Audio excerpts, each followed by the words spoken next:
और मंगलमय वाणी के द्वारा ही आज वास्तव में जिसके लिए हमने यह गोष्ठी का आयोजन किया कि एक माह पूर्व जो 1 जून से 8 जून तक सोनागिर सिद्ध क्षेत्र में षटखंडागम विधान एवं शिविर का आयोजन किया था, वास्तव में वह अभूतपूर्व कार्यक्रम हुआ था। उसकी याद आज पंडित जी साहब ने हमें यहाँ दिला दी। इसके कई विषय हमारे विद्वत वर्ग जो वहाँ विराजमान थे, जिनके मुखारविंद से सारे श्रोतागण लाभान्वित हुए थे, उसके कई विषय पंडित साहब ने यहाँ लिए और कई सारी बातें पंडित साहब ने हमें वास्तव में स्वाध्याय करते समय किस प्रकार करनी चाहिए, क्या क्या बातें याद रखनी चाहिए, ये बातें भी हमें पंडित साहब ने यहाँ दी है। और हमारा सौभाग्य है कि आज हमें जिनका स्वाध्याय मिला वे हमारे इस सभा के मुख्य अध्यक्ष के रूप में भी आज हमारे साथ ये जुड़े रहेंगे। मैं आदरणीय प्रोफेसर, जो कि मैं नाम क्या लूं, क्योंकि मेरे ही क्लासमेट डॉक्टर अनिकांत जी ये मेरे क्लासमेट हैं और जब मैं जयपुर पढ़ता था तब कई बार आदरणीय डॉक्टर फूलचंद जी प्रेमी साहब से मिलने का मुझे अवसर मिला। ऐसे प्रेमी जी शास्त्री वाराणसी, इनको मंचासीन देखकर हम सब प्रफुल्लित हो रहे हैं। हम जोरदार उनका तालियों के साथ उनका स्वागत अभिनंदन करते हैं आदरणीय फूलचंद जी साहब का। इसी के साथ जिसके निर्देशन में हमारा ये सारा कार्यक्रम चल रहा है षटखंडागम का, इस शिविर की रूपरेखा वगैरह है, ऐसे हमारे निर्देशक पंडित जेपी जी दोषी मुंबई एक कुछ ही समय में अपने साथ जुड़ेंगे। उनका भी मैं हार्दिक अभिनंदन स्वागत करता हूं और उन्हें भी मंचासीन विराजमान करना चाहता हूं। इसी के साथ हमारे बीच में इस कार्यक्रम के मुख्य अतिथि श्रीमान अजीत जी भाई साहब बड़ौदा, यदि वे मीटिंग में हों तो उन्हें स्क्रीन पर लाने का कष्ट करें। हम जोरदार भाई साहब का यहाँ अभिनंदन स्वागत करते हैं, श्रीमान अजीत जी बड़ौदा। इसी के रूप में विशिष्ट अतिथि स्वाध्याय के बाद में जुड़ेंगे भैया जी, अभी अच्छा, वो स्वाध्याय में उसके बाद वो जुड़ेंगे। ठीक ठीक ठीक। विशिष्ट अतिथि श्रीमान राजकुमार जी अजमेरा रतलाम, श्रीमान राजकुमार जी अजमेरा रतलाम, इन्हें हम विशिष्ट अतिथि के रूप में पाकर अभिभूत हैं। हम उनका तालियों के साथ हार्दिक अभिनंदन स्वागत करते हैं। द्वितीय विशिष्ट अतिथि के रूप में हमारे इंदौर से श्रीमान पदम चंद जी पहाड़िया, जो हमारे साथ जब भी हम कहते हैं तब हमारे साथ रहते हैं। सोनागिर में भी उनका हमें समागम मिला था। ऐसे आदरणीय जिन्हें हम दादा के नाम से जानते हैं, ऐसे श्रीमान पदम चंद जी पहाड़िया इंदौर, ये यदि मीटिंग में हो तो उन्हें भी यहाँ सामने लाए। और तृतीय विशिष्ट अतिथि के रूप में श्रीमान नरेश जी लोहारिया दिल्ली, इन्हें भी हम विशिष्ट अतिथि के रूप में मंच पर आमंत्रित करना चाहते हैं। विशिष्ट अतिथि के बाद में जिसके बिना सभा अधूरी रहती है, ऐसे हमारे बीच में हमारे विद्वान यदि न हो तो हमारी सभा अधूरी है। वास्तव में एक विद्वान ही ऐसे हैं जिनके कारण से आज हम ये सारा कार्य करने में समर्थ होते हैं। कोई भी कार्य हो, पैसा लगाना तो सामान्य बात है, परंतु पैसे का सदुपयोग करके उसे जिनवानी के माध्यम से कंठ में उतारना, हृदय में उतारने की ताकत यदि कोई रखते हैं तो हमारे विद्वान ही रखते हैं। तो मैं विशिष्य के विद्वानों के रूप में मैं पंडित डॉक्टर राकेश जी शास्त्री नागपुर, जो हमारे साथ सोनागिर में भी पूरे दिन रुके थे, ऐसे में हमारे राकेश जी शास्त्री नागपुर, इनको भी मैं विशेषज्ञ विद्वान के रूप में यह आमंत्रित करता हूं। इसी के साथ हमारे बीच में कारंजा से पंडित आलोक जी शास्त्री, ये भी हमारे बीच में मीटिंग में उपस्थित है, उनका भी मैं हार्दिक अभिनंदन स्वागत करता हूं। उसी के साथ हमें कुंद नगर में बहुत अच्छी व्यवस्था जिन्होंने दी थी, ऐसे हमारे पंडित श्री मुकेश जी तन्मय शास्त्री विदिशा, इन्हें भी मैं मंचासीन आमंत्रित करना चाहता हूं। इसी के साथ युवा विद्वान खतौली से पंडित डॉक्टर मनीष जी शास्त्री मेरठ, इन्हें भी मैं मंच पर आमंत्रित करना चाहता हूं। इसी के साथ पंडित श्रीमान जय कुमार जी, कोटा सन्मति संस्कार संस्थान, ये निरंतर हमारे साथ जुड़े रहते हैं। ऐसे आदरणीय जय कुमार जी भाई साहब का भी मैं अभिनंदन स्वागत करता हूं। उसी के साथ करनाल युग के विशेषज्ञ पंडित विक्रांत जी शास्त्री सोलापुर, पंडित विक्रांत जी शास्त्री सोलापुर, इन्हें भी हम मंच पर आमंत्रित करना चाहते हैं। इसी के साथ हमारे साथ जुड़ेंगे राजकोट से पंडित सुनील कुमार जी जैनापुरे, जो मधुर कंठ के ध्वनि हैं। ऐसे में पंडित श्री सुनील जी जैनापुरे, इन्हें भी मैं मंच पर आमंत्रित करना चाहता हूं। इसी के साथ पंडित श्री खेमचंद जी शास्त्री उदयपुर, पंडित खेमचंद जी शास्त्री उदयपुर, इन्हें मैं मंच पर आमंत्रित करना चाहता हूं। और इस सभा की संयोजिका जो निरंतर हर कार्य में लगी रहती हैं, ऐसे हमारे भक्ति सरिता मंडल खंडवा से सारे तो इनके सदस्य आएंगे, लेकिन सुरभि दीदी, इन्हें भी मैं यहाँ मंच पर आमंत्रित करना चाहता हूँ। क्योंकि वास्तव में देखा जाए तो दिन रात यदि कोई इस मीटिंग के लिए, इस कार्यक्रम के लिए रात दिन जो वास्तव में कार्य कर रही है, ऐसी दीदी को भी मैं इस मंच पर आमंत्रित करना चाहता हूं। और मैं आगे की कार्यवाही के लिए भी आदरणीय सुरभि दीदी से निवेदन करता हूं कि वे आगे की कार्यवाही संपन्न करें। आदरणीय दीदी सुरभि जी खंडवा से एक बार सभी का जोरदार तालियों के साथ हम सब स्वागत करते हैं। और जो श्रोतागण हैं हमारे बीच में और भी विद्वान हैं, पंडित सुनील जी ग्वालियर से, पंडित सुनील जी हमारे बीच में विराजमान हैं, उन्हें भी हम यहाँ आमंत्रित करते हैं। डॉक्टर इंदु जी जैन राष्ट्र गौरव, इनको भी हम यहाँ मंच पर आमंत्रित करना चाहते हैं। इसी के साथ पदम दादा भी हमारे बीच में आए हैं, हम पदम दादा का बहुत बहुत आभार व्यक्त करते हैं। और नीरज जी भाई साहब, ये तो हम भूल नहीं सकते हैं। यदि वास्तव में नीरज जी भाई साहब ये आज के सूर्य हैं, जो तन मन और धन से हमारे साथ निरंतर आगे चलते हैं। ऐसे में नीरज जी भाई साहब का भी मैं यहाँ हार्दिक अभिनंदन स्वागत करता हूँ। और अब मैं दीदी सुरभि दीदी से निवेदन करता हूँ, डॉक्टर सुरभि दीदी से, वे आगे का संचालन प्रारंभ करें। सुरभि दीदी। हमारे बीच में आलोक शास्त्री जी कारंजा से जुड़े हैं, उनको भी हम आमंत्रित करते हैं कि वो हमारे बीच में उपस्थित रहें। उनका बहुत बहुत आभार है। और डॉक्टर किरण शाह जी पुणे से हमारे साथ जुड़े हैं, उनका भी बहुत बहुत अभिनंदन है। मैं डॉक्टर सुरभि जी से कहूंगा कि जो हमारा जो डॉक्टर सुरभि जी से बोलूंगा कि जो हमारा प्रोमो वीडियो है पूरे प्रोग्राम का, एक बार उसको शेयर करें हमारे साथ।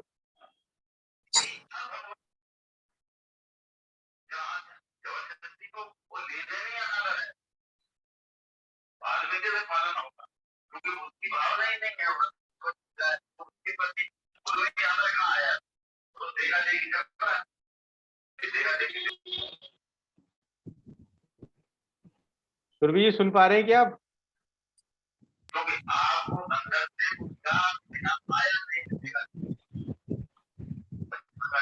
हाँ सुरभि दीदी, आपकी आवाज नहीं आ रही है। आपकी दूसरी मीटिंग चल रही है या कॉलिंग चल रही है? नीरज भाई साहब उन्हें कॉल कर दीजिए।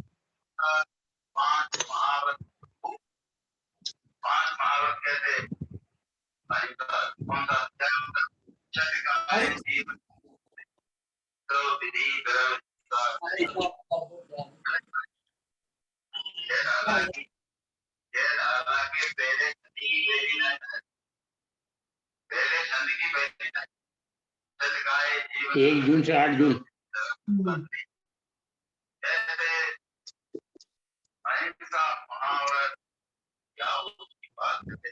हाँ सुरभि दीदी आवाज आ रही थी आपको? हाँ भैया जी, वो बहुत स्लो आ रही है। एक्चुअली आज यहाँ पे लाइट चली गई है और कुछ भी समझ में नहीं आ रहा इधर का। हाँ हमारे साथ आदरणीय दादाजी भी ज्वाइन हो चुके हैं। हाँ सुरभि जी की लाइट चली गई। हाँ जी। हाँ, तो अभी मैं बारिश बहुत आदरणीय तेज हो नीरज रही जी है भाई ना। साहब से निवेदन करता हूँ हाँ जी। कि नीरज जी भाई साहब थोड़ी सी इसकी भूमिका बनाएं। अब करे ना अभी राजकुमार जी ने संपर्क कल आया होगा, उनको विजय जी को लगाया होगा।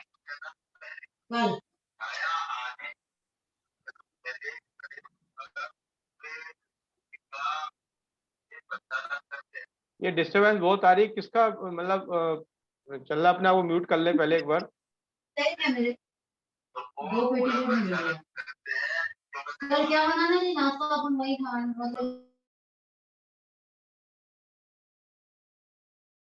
चलिए, कुछ तकनीकी समस्या है जो कि हम लोगों के और आप लोगों के हाथ में नहीं है। इस तरह के कार्यक्रम में अवश्य अवश्य होती है, तो उससे सब जो व्यवधान बीच में पड़ा है उसके लिए हम क्षमा प्रार्थी हैं। और मैं सुरभि जी को सुरभि जी मेरी बात को जरा ध्यान से सुने। जो हमारे पूरा कार्यक्रम का प्रोमो वीडियो है उसको एक बार शेयर करें, जिससे हम सब लोगों के बीच में उसको दिखा सकें कि हमारा कार्यक्रम कैसे हुआ था, और उसको एक बार दिखा सकें यहाँ पे। जी भैया जी। वीडियो शेयर करें। उससे पूर्व वीडियो शेयर होते हैं, मैं आदरणीय पदम जी पहाड़िया जी को आमंत्रित कर रहा हूँ कि जो हमारे सोनागिर शिविर में जो शिविर लगा था उसके वो कार्य अध्यक्ष हुए थे हमारे साथ, तो वो आए और अपने स्मरण हमारे साथ शेयर करें और श्रोताओं से शेयर करें। पदम जी पहाड़िया महामंत्री भी हैं, तो उनको आमंत्रित कर रहा हूँ। पदम जी पहाड़िया जी को एक बार जोरदार तालियों बजा के पदम जी का हम स्वागत करेंगे। जी पदम जी भाई, आ रही है बाबू जी आवाज आपकी? हाँ चलिए, वीडियो इससे पहले वो हाँ जय जिनेन्द्र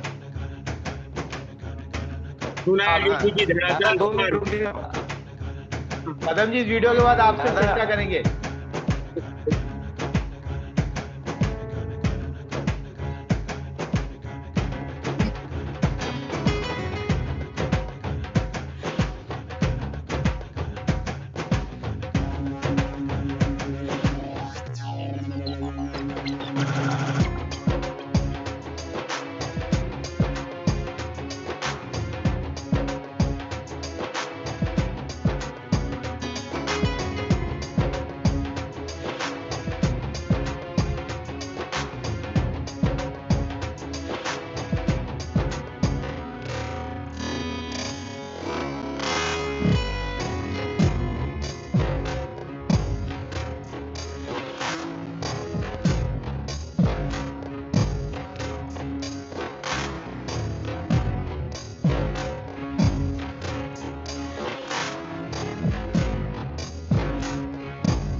आएंगे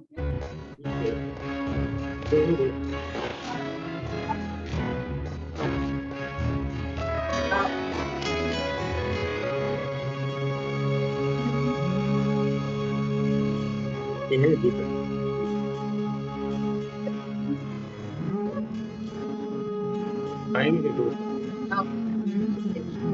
तभी तो बात ये मुझे बात है कि नहीं।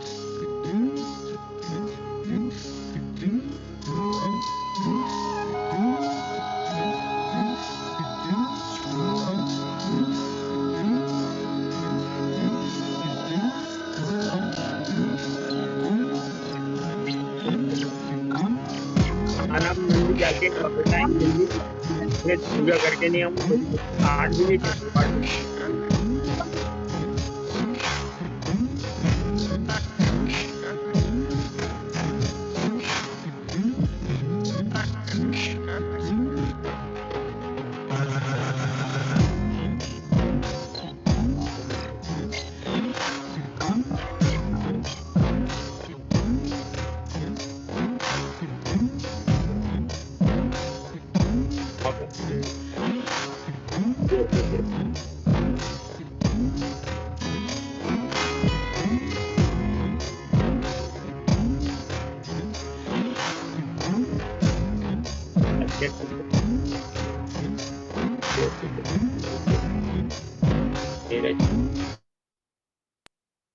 अभी आप और हम सब लोग मिलकर जो 1 जून से 8 जून तक सोनगर क्षेत्र के अंदर जो कि स्कंदागम शिविर और सतरूपा विधान का वहाँ पे भव्य आयोजन किया गया और उसकी कुछ झलकियां हम लोगों ने यहाँ पे देखी।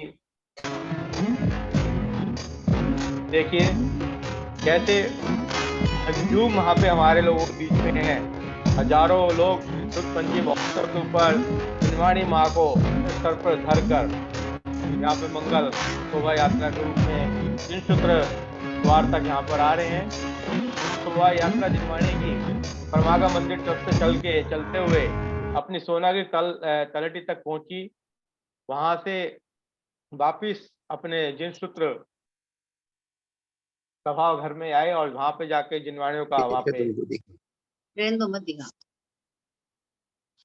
जिनवाणियों को वहां पर स्थापित किया गया। और इस तरह ये हमने पूरा अपना अनुभव वहां पे थे जो हमने वीडियो के माध्यम से यहाँ पे देखे हैं और हमारी यादें ताज़ा हो गई हैं। वो क्षण 8 दिन कैसे निकल गए हम लोगों को पता नहीं है। और उन्हीं स्मरणों को याद करने के लिए मैं आदरणीय पदम जी पहाड़िया जी को आमंत्रित कर रहा हूँ, वो आए और वहाँ के अनुभव हम लोगों के बीच में शेयर करें। अनम्यूट करो दादा अपने आप को। जून 2022 से दिनांक 8 जून 2022 तक किया गया। इस शुद्ध पंचमी महापर्व पर प्रथम शुद्ध स्कंद सिद्धों की भूमि नंग अनंग आदि 5.5 करोड़ मुनिराजों एवं तीर्थंकर श्री चंदा प्रभु भगवान की 17 बार आए समोसरण की ऐसी सिद्ध भूमि सिद्ध क्षेत्र सोनागिर जी दतिया पर अखिल भारतीय जैन युवा फेडरेशन एवं जैनिज्म थिंकर संस्थान दिलशाद गार्डन दिल्ली एवं श्री परमागम श्रावक ट्रस्ट आचार्य कुंद नगर सिद्ध क्षेत्र सोनागिर जी एवं कुंद प्रवचन प्रसारण संस्थान उज्जैन के संयुक्त तत्वाधान में एक भव्य शिविर आयोजित किया गया। आचार्यों द्वारा उपदेशित ग्रंथ आचार्य पुष्पदंत एवं भूत बलि आचार्य देव द्वारा लिपिबद्ध किया गया, जिसका भव्य उद्घाटन समारोह अनेकों मूर्धन्य विशेषज्ञ विद्वानों द्वारा निर्विघ्न संपन्न हुआ। शिविर प्रारंभ की पूर्व संध्या में श्री आदरणीय JP दोषी जी के निर्देशन में एवं श्री विदुषी डॉक्टर सुरभि जी जैन के संयोजन में श्री छठखंडागम जी एक अनुशीलन विषय पर संगोष्ठी का आयोजन किया गया। इस भव्य शिविर में श्री छठखंडागम जी के 16 भाग तथा 4 अनियोग 5 परमागम ऐसे 27 जिनवाणियों के साथ साथ 108 श्री धवला जी ग्रंथों की भव्य शोभा यात्रा निकालकर गाजते बाजते जिनवाणी को विराजमान किया गया। इस शिविर में करीब 740 के करीब रजिस्ट्रेशन हुए, जिसमें से 632 साधर्मी भाई बहनों ने साक्षात जिनवाणी का रसास्वादन किया। अनेकों देश विदेशों के करीब 10,000 साधर्मी जनों ने ऑनलाइन धर्म लाभ लिया। इस भीषण गर्मी के समय में भी संस्था के द्वारा वातानुकूलित आवास और भोजन की समुचित व्यवस्था की गई। आगम की शीतल सुगंधित मंद पवन से विषयों की गर्मी का पता ही नहीं चला। इस भव्य शिविर में आदरणीय पंडित जी श्रीमान जी जेपी जी दोषी साहब मुंबई को श्री छठखंडागम जी महोत्सव समिति की ओर से शुद्ध आराधक की उपाधि से अलंकृत किया गया। जिन शासन की ध्वजा लहराती रहे, जिन धर्म का बिगुल बजता रहे, इस हेतु जिन धर्म प्रभावक की उपाधि से श्री नीरज जी जैन को अलंकृत किया गया। श्री नीरज जी जैन एवं श्रीमती अर्चना जी का स्वागत अभिनंदन सभी सभासदों ने किया। क्षेत्र मंगल के रूप में कुंद कहान नगर सिद्ध क्षेत्र जी को सुंदर प्रशस्ति प्रदान की गई। इस शिविर में मुख्य रूप से प्रतिदिन 5:30 बजे से ध्यान सूत्र की कक्षाएं चली। तत्पश्चात श्री जिनेंद्र अभिषेक पूजन एवं श्री पूज्य गुरुदेव श्री का सीधी प्रवचन और विद्वानों के प्रवचन के साथ सुबह की सभा लगी। दोपहर की सभा में शुद्ध उच्चारण के साथ श्री छठखंडागम जी ग्रंथ का पूजन विधान किया गया। सायंकालीन सभा में श्री जिनेंद्र भक्ति के साथ प्रवचन और सांस्कृतिक कार्यक्रम संपन्न हुए। इसी श्रृंखला में लघु नाटिका श्री सन्मति संस्कार संस्थान कोटा एवं कुंद नगर सोनागिर के बालकों के द्वारा सुंदर प्रस्तुति प्रदान की गई। कौन बनेगा धवलापति प्रतियोगिता कुंद कहान भक्ति पाठशाला के द्वारा संपन्न कराई गई। इस भव्य शिविर में अनेकों साधर्मी जनों के साथ अनेकों विदुषी बहनें और विद्वान भाइयों ने भी शिविरार्थी बनकर इसमें धर्म का लाभ लिया।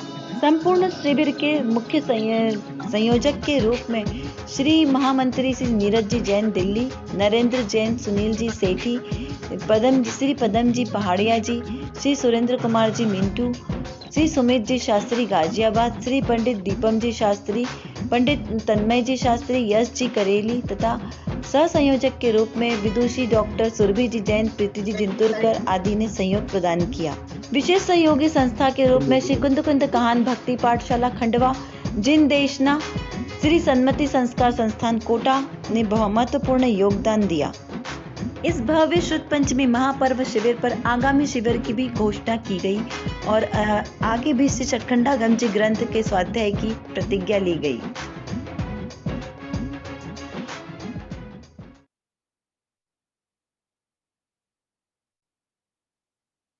अभी हम सब लोगों ने जो 1 जून से 8 जून तक जो वहाँ शिविर महान शिविर वहाँ पे सोनागिर क्षेत्र में लगा, उसका हमने रसवादन किया दोबारा से। तो अब उसी श्रृंखला में मैं आमंत्रित कर रहा हूँ आदरणीय पदम जी पाड़िया जी को आए और अपने अनुभव हम लोगों से शेयर किए। पदम जी पाड़िया जी।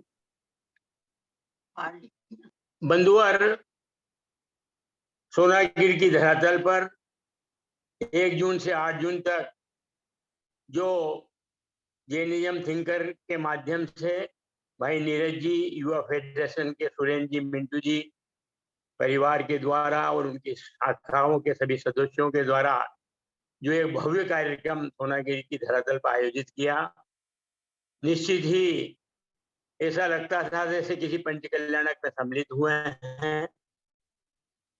वहां उन्होंने लौकिक व्यवस्थाओं के रूप में पूरा अपना समर्पण झोंक दिया था। खाने की, आवास की व्यवस्थाएं, पंडाल को सुसज्जित संयोजित करना, इसके अलावा सभी विद्वानों को बुलाकर छठखंडागम की जो प्ररूपना 8 दिवस से वहां चली है, वह अनुकरणीय एक देश में छाप छोड़ने वाली हुई है। मैं उसमें पधारे हुए सभी विद्वान जैसे राकेश जी साहब नागपुर, हमारे मुकेश जी तन्मय, दीपक जी साहब डॉक्टर और हमारे कर्नवानियों के महाविद्वान हमारे अपने श्री जेपी दोषी साहब ने जो उसमें रंग लाए हैं, उनके कर्णनियों को और उनकी जीवन शैली और उनकी पद्धति जो है आगम को परोसने की एक अद्भुत है। आंकड़ों के माध्यम से वो निर्वाणी को परोसते हैं कि मैंने उनको कई बार सुना है। उन्होंने बहुत अच्छे ढंग से उसकी प्रस्तुति करी और पूरी सभी गाथाओं को माध्यम से विधान का एक एक अक्षरों का, लाइनों का, गाथाओं का स्वरूप हमें बताया। बहन सुरभि डॉक्टर जो खंडवा थी, उनके संयोजन में, और सभी लोगों धवल बंधुओं ने भी अपने मधुर कंठ से पूरे आयोजन में अपने विधान का संयोजन किया। मैं क्या कहूँ, मुझे बहुत गौरव होता है कि हमारे यहाँ सोनागिरी जी पर, क्यों सोनागिरी जी का एक बहुत बहुमान आता है, हमारा क्या आप सबका ही है सोनागिरी जी, किंतु उसको चुना और गर्मी में, भीषण गर्मी में भी कूलरों के माध्यम से आवास और भोजन की जो व्यवस्था उनकी टीम ने करी, हम लोग तो कुछ भी नहीं कर पाए। हमारा तो परिसर दिया, बाकी नीरज जी और उनकी टीम ने ही सब कुछ किया है। मैं इस अवसर पर यही कहना चाहता हूँ कि इनके संयोजन की, नीरज जी और इनकी टीम का संयोजन, बहुत से कार्यक्रम इन्होंने ऑनलाइन किए भी हैं, एक सबको जोड़ के, मेरे समझ में ऐसा प्रोग्राम था इन्होंने पूरे देश के बंधुओं को इसमें जोड़ा। कोई भी आदमी साधन में इससे बचा हुआ नहीं रहा है जो इसमें अपनी सहभागिता उसमें इस कार्यक्रम में न दी हो और उसका लाभ न लिया हो। मैं ज्यादा नहीं बोलते हुए सभा के अध्यक्ष जी सभी को, फूलचंद जी साहब, अपने क्या नाम से अजीत जी बड़ौदा वगैरह जो भी उपस्थित हुए हैं, अशोक जी मांगुलकर का, और विराग जी जो कि एक अलग प्रतिभा के धनी हैं, जिन्होंने कार्यक्रम के सौजन्य से पूरे देश में अपने जिन देशना के माध्यम से प्रसारित करके लाभ दिया। मैं सभी का बहुत बहुत आभार किया हूँ। आपने इस कार्यक्रम में मुझे बुलाकर बोलने का अवसर प्रदान किया, अतः समीर जी को बहुत बहुत धन्यवाद। जय हिंद। बहुत बहुत धन्यवाद दादा। आपका मंगल आशीर्वाद तो सदा माथे पे हमारे होना चाहिए और रहता है, और हम जब भी आपको याद करते हैं आप हमारे साथ उपस्थित हो जाते हैं। तन मन धन से आप हमेशा आगे रहते हैं। और कुंद कुंद परमागम मंदिर ट्रस्ट सोनागिर में आपके माध्यम से सारी दैनिक वहाँ पे क्रियाएं चलती हैं, अशोक जी तन्मय जी के माध्यम से, और अब तो सुशील शेट्टी जी वहाँ पे महास्तंभ के रूप में सोनागिर में जुड़ चुके हैं, जो कि वहाँ का बृहद विकास की तैयारियां वहाँ पे चल रही हैं। सोनागिर क्षेत्र आपका नहीं सभी का है। सभी जितने भी साधर्मी हमारे विश्व में हैं सभी का है, सभी वहां जाके लाभ ले सकते हैं। 5.5 करोड़ मुनिराजों की सिद्ध भूमि है। 17वां चंद्र भगवान का वहां पे समोशरण आया। अनंत कुमार मुनिराज वहां से सिद्ध गए। ऐसी कण कण में जहाँ पे सिद्ध बनने की काबिलियत है, वहां पे जाके क्यों ना हम अपने सिद्ध बनने की तैयारी करें। इसी भावना से इस शिविर को वहां पे लगाया गया था।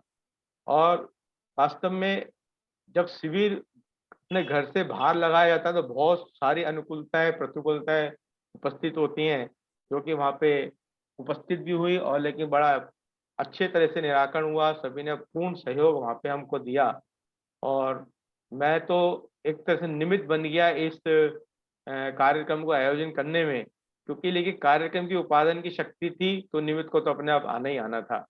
तो मैं तो मात्र निमित्त रहा, और सभी के माध्यम से जितने भी लोग हमारे साथ जुड़े, अपने जो निर्देशक में पंडित विराग जी शास्त्री थे, और हमारे विधानाचार्य अनिल जी धवल, दीपक जी धवल, और अपने पंडित जेपी दोषी जी, डॉक्टर दीपक जी वैद, डॉक्टर राकेश जी नागपुर, पंडित संयम जी नागपुर जो राकेश जी के सुपुत्र हैं, और आदरणीय बाल ब्रह्मचारी विमला दीदी, जिनके माध्यम से वहाँ पे हमको लाभ मिला। जितना भी हम वहाँ पे लाभ ले सकते थे हम सब लोगों ने लाभ लिया है। सिद्ध क्षेत्र की गरिमा अलग ही होती है, जहाँ पे बैठ के सिद्धों के चरणों में बैठ के हम सिद्धों गुणानुवाद करते हैं और अपनी आत्मा का अवलोकन करते हैं। वास्तव में अपनी आत्मा में जाना ही आत्मा की अवलोकन करना। जितने भी लोग वहाँ पे शिविरार्थी वहाँ पे आए थे और जिन्होंने वहाँ पे लाभ लिया, अगर उनका एक अंश मात्र भी हम उनके आत्मा के अंदर अवलोकन में सहयोग कर सके, तो ये हमारा ये जो हमने पुरुषार्थ किया है तो तभी हम सफल हो पाए हैं। और इसका पुण्य अगर हम इसको योगदान के रूप में जाने तो पूरा पूरा प्रेरणा स्रोत पंडित आदरणीय जेपी दोषी जी के माध्यम से रहा, जो कि इस जिस ग्रंथ के बारे में सुनना ही बहुत दुर्लभ है, देखना भी बहुत दुर्लभ है, पढ़ने की बात तो दूर है, लेकिन उस ग्रंथ को उन्होंने पूरी शिद्दत के साथ और पूरे 1 साल से लगातार बगैर नागा किए हुए हम सब लोगों को वो यहाँ पर पढ़ा रहे हैं। आज वो किसी कारण में उनका स्वास्थ्य थोड़ा ठीक अनुकूल नहीं है, तो वो हमारे बीच में उपस्थित नहीं हो पाए हैं। तो आज हमको उनकी कमी भी खल रही है यहाँ पे, कि जब गुरुजन साथ में ना हो तो उनके शिष्य क्या करें उनका। लेकिन शिष्य के गुरुदेव अपने गुरु के प्रति दक्षिणा ये है क्योंकि आज गुरु पूर्णिमा का दिन भी है। हम अपने गुरु के प्रति कृतज्ञता कैसे प्रकट करें? ये कृतज्ञता तो हम इसी तरह प्रकट कर सकते हैं, जो उन्होंने ज्ञान हमको दिया है, जो उन्होंने हमें परोसा है और जो हमारे को जीने की कला सिखाई है, उस कला में हम आगे चलें और जो गौरव उन्होंने हमको अपना देने की कोशिश की है, उस गौरव को हम प्राप्त करें। गौरव को कैसे प्राप्त करेंगे? गौरव को कैसे प्राप्त करना है, ये हमको जानना है। तो गौरव ये नहीं कि जो हमारे को दूसरा गौरव मिल रहा है, उस गौरव की बात हम नहीं कर रहे हैं। गौरव वो कि जितना उन्होंने हमें समझाया है, जाना है, चिंतन हमने किया है, उसका कितना अपने अंदर ले जाकर अवलोकन हम कर पा रहे हैं और कितने अपनी आत्मा के समीप अपना पहुंच पा रहे हैं, तभी ये सारा कार्य सार्थक हो पाएगा। यही उनके प्रति हमारी कृतज्ञता होगी, यही हमारी गुरु दक्षिणा होगी, क्योंकि आज गुरु पूर्णिमा का दिन है। गुरु को याद तो हमें करना ही जरूर है। कहते हैं ना, एक कहावत है, कबीर ने कहा, गुरु गोविंद दो खड़े काके लागू पाए, हैं बलिहारी गुरु आपकी, बलिहारी बलिहारी गुरु आपकी, गोविंद नहीं, दियो बताए। गोविंद दियो बनाए। अरे गुरु के माध्यम से ही तो हम भगवान बनने की प्रेरणा पाते हैं। जगत गुरु तो हमारे सर्वज्ञ देव अरिंद भगवान है, जो हमको बता रहे हैं अपने जैसा ही बनने के लिए। तो हमको तो सबको वैसे ही बनना है और उसी मार्ग में हम चलें, और यही हम अपना यहाँ से भाते हैं। और भी काफी हमारे साथ जुड़े हुए हैं, तो हमारे साथ कुलभूषण जी वाकले जी जुड़े हुए हैं और उनको मैं आमंत्रित कर रहा हूँ औरंगाबाद से। तो वो हमारे बीच में आए और वो हमारे पूरे शिविर में उपस्थित थे। तो वो बहुत कुछ कहना इस शिविर के बारे में चाहते हैं, तो मैं उनको पहले उनको आमंत्रित करता हूँ। कुलभूषण जी वाकले, आइए भाई साहब, आपका आमंत्रण है। अनम्यूट कीजिए अपने आप को। जय जी भाई साहब। सभी को मेरा स्वागत है। आज का सभी माँ पिताजी सब गुरु हैं, इसलिए मैं ज्यादा तो नहीं बोल सकता, पर जितना ये अपने हृदय में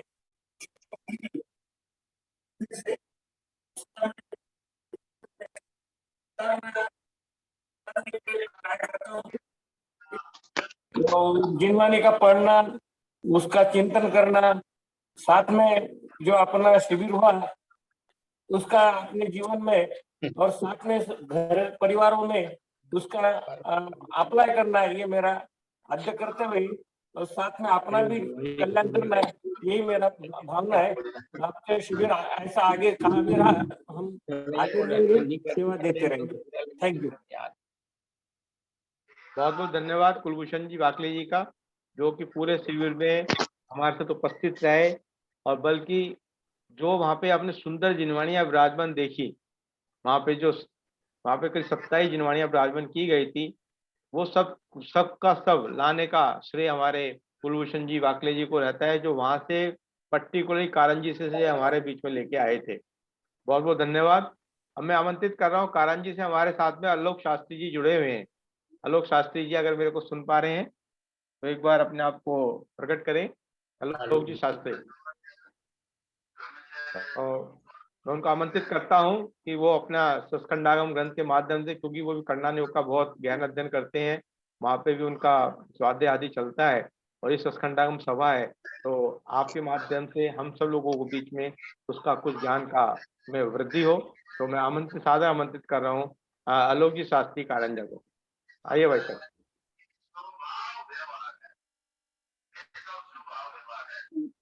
अनम्यूट किए पंडित साहब अपने आप को। ओम नमः सिद्धेभ्यः, ओम नमः सिद्धेभ्यः, ओम नमः सिद्धेभ्यः। ये जो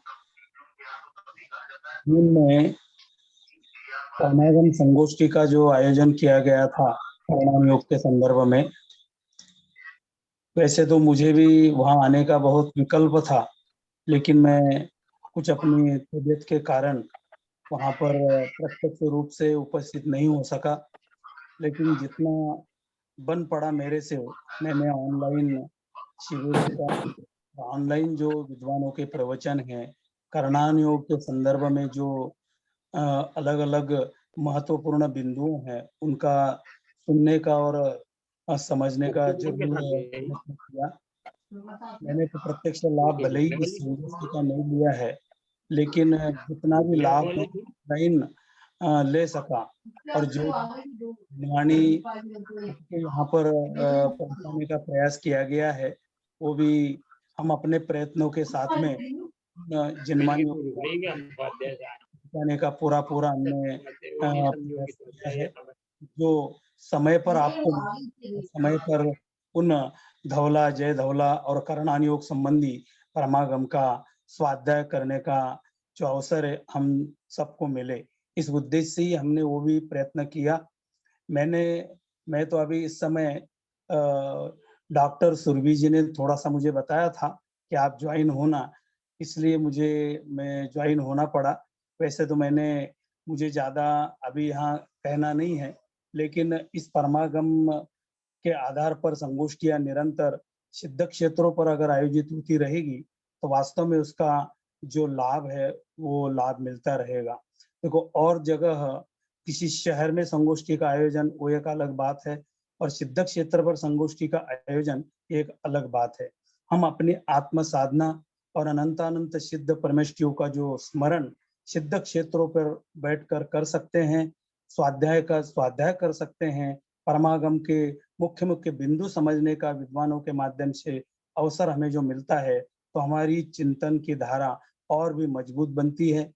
हम सभी की स्वाध्याय की चिंतन की धारा मजबूत बने, हमारे जीवन में न कि केवल द्रव्यान योग, न कि केवल प्रथमान योग, न कि केवल चरणान योग, न कि केवल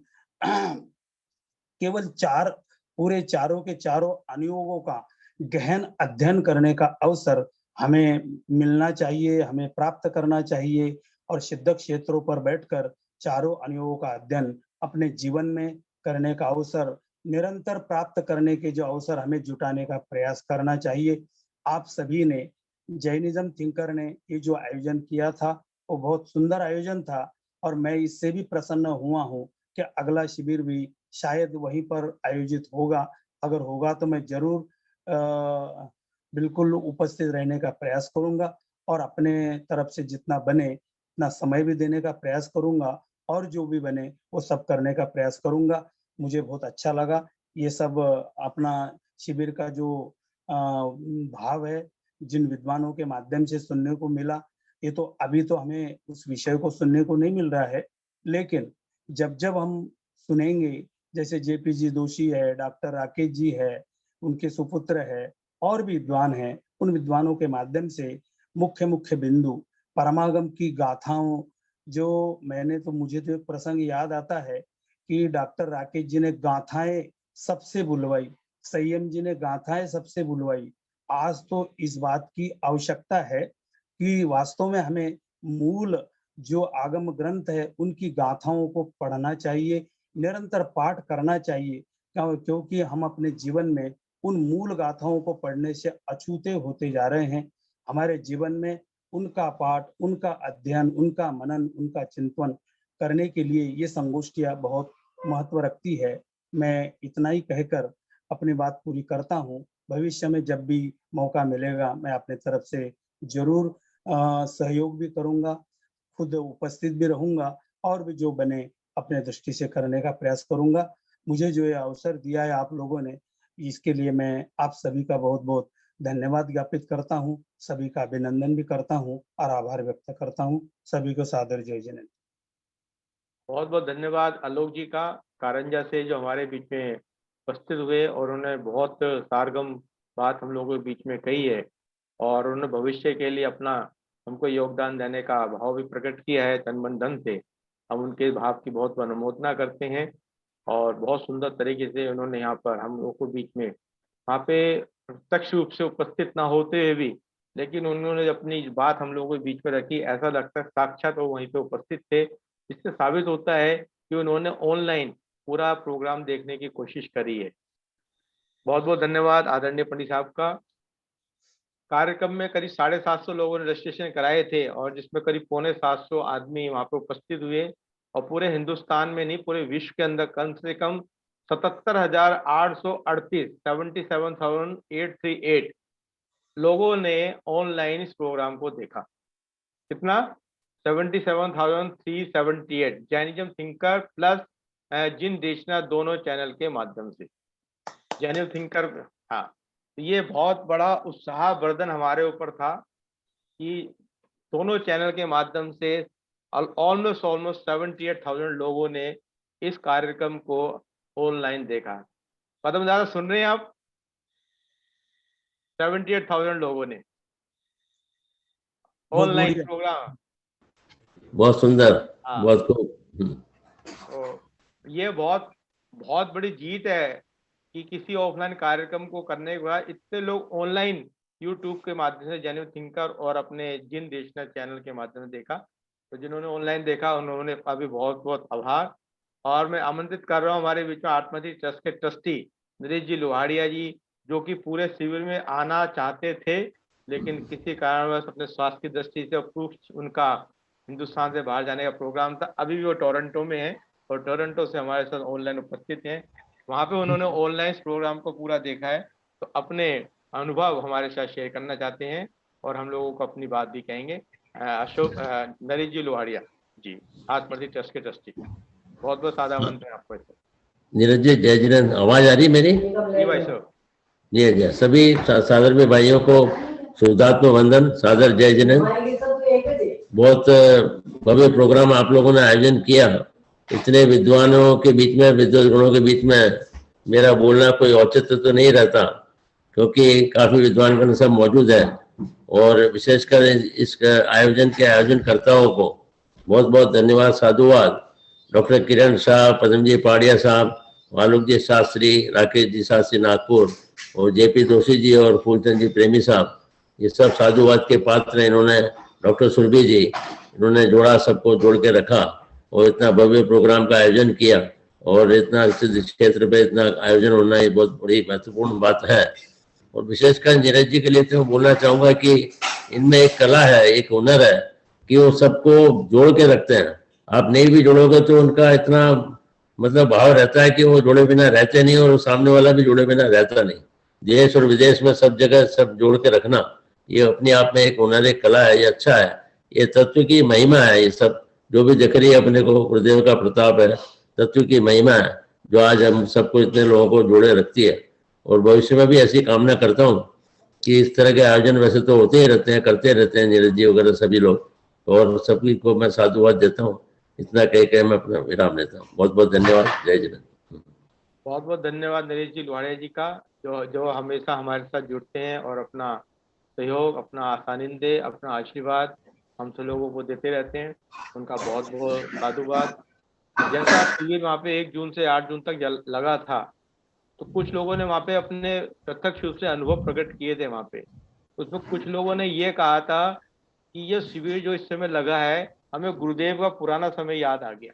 तो वहाँ पे एक विशेष बात लोहाड़िया जी क्या थी कि वहाँ पे सब लोगों को, जो मैंने टोपी लगा रखी ना, सभी को टोपी हमने कंपल्सरी की थी।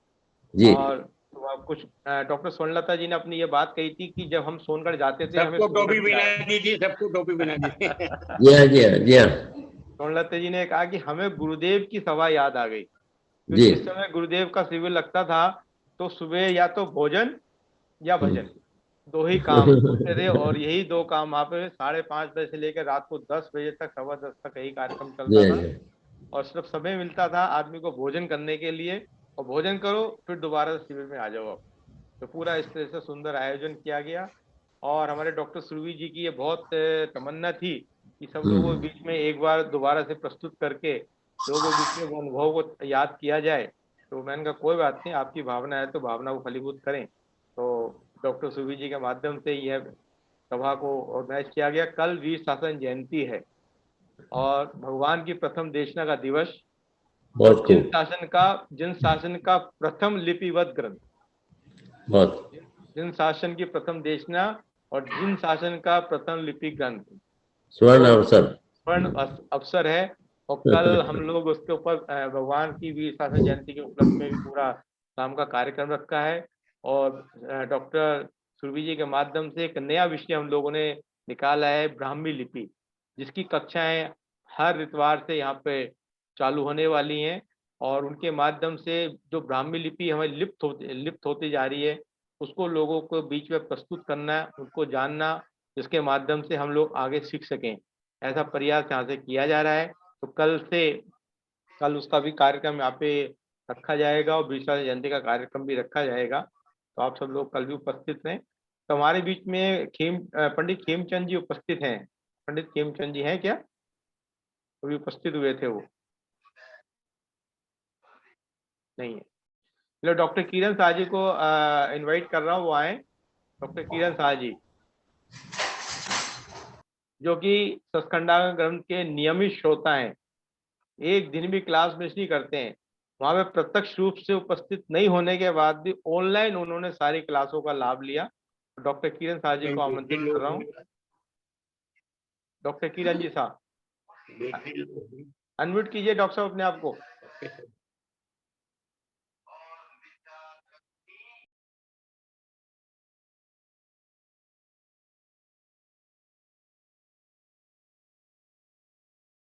डॉक्टर किरण साहब अपने आप को अनम्यूट कीजिए।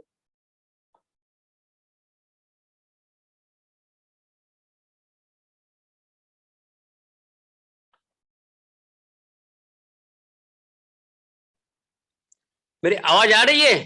जी, वैसे बहुत बहुत आपका साधुवाद, आप आमंत्रित हैं। बहुत बहुत शुक्रिया, आपने बुलाया। मेरा भाग्य नहीं था, वहां आने की योग्यता नहीं थी, लेकिन मैं प्रोग्राम देखता था। बहुत बहुत आपका congratulation, you have done very good job, that much I tell you. इतना आसान काम नहीं है सबको इकट्ठा करने का और प्रोग्राम करने का, और वेरी सिस्टमेटिक प्रोग्राम हो गया। हमारी योग्यता नहीं थी, हमारे बहुत दुख हो रहा है, लेकिन हमने टीवी आपका प्रोग्राम देखते थे, हम बहुत बहुत खुशी हो गई हमारे को। और हम आपको विनती करते हैं, हर बरस ऐसा प्रोग्राम होना चाहिए, और उसके लिए जो भी मदद लगी हम सब आपको हेल्प करेंगे। बहुत धन्यवाद। बहुत बहुत धन्यवाद डॉक्टर किरण जी शाह का। दादा आप सुन रहे हैं ना, अगले साल जो शिविर दोबारा से वहां पे सोनागिरी जी में लग रहा है, वो अभी से उसकी तैयारियां चालू हो चुकी हैं। हाँ, तो दोबारा से सोनागिरी जी में लगना है अब अगले साल पंचमी के अवसर पर। और जैसा वहाँ पे घोषणा हुई थी, जैसी योग्यता बनेगी वहाँ पे हम लोग उस कार्यक्रम को पूर्ण करने की कोशिश करेंगे।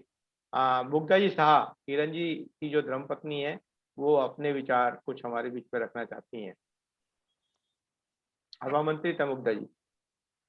जय जिनेंद्र।